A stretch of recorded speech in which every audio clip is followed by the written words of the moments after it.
Outrage and frustration boiling over in Taos tonight. The anger is so intense, buildings have had to be evacuated. The decision to release 5 suspects arrested at that compound in northern New Mexico has stirred up a lot of emotions, not only in our state but across the country. And all those suspects are charged with child abuse.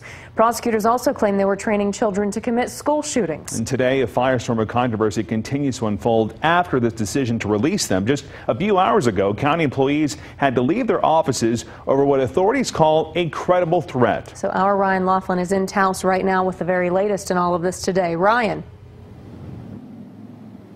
Yeah, Tessa, things are way quieter here than they were earlier today. 45 minutes ago, we got the all clear, and now this place is completely empty. But around 3 o'clock today, county officials were quietly going into lockdown procedures. We were in there in the detention center waiting for these suspects, and then they started kicking people out of all of the buildings altogether. And like you said, that's because court officials said a credible threat to the courthouse was made, and that included threats to Judge Sarah Backus.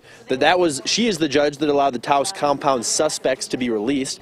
And this shutdown came moments after the New Mexico Administration Office of Courts issued a statement that said in part that Judge Backus did the right thing. The hearing was to determine if the suspects were dangerous and that her ruling applied the law based on the evidence shown in court. They go on to say that even though some people may disagree with what constitutes dangerousness, these threats to this community have some people concerned here. This whole town is smaller than my high school. I grew up in New York. So the idea that you know, something might happen to people you care about, even though they're public officials, but nobody wants anything like that to happen.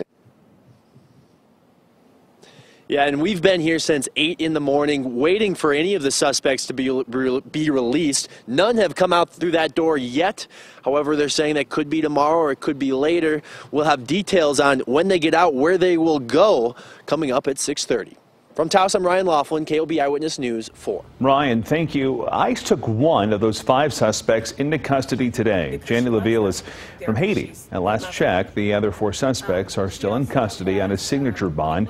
They have to sign it and meet their conditions of release before they can get out. One of those conditions, they will be on GPS monitoring. If they don't show up to their next court appearance, it's a $20,000 fine. Across our state and across the nation, there is a lot of anger over that decision to release the suspects, and a lot of it is being directed at the judge, Sarah Backus.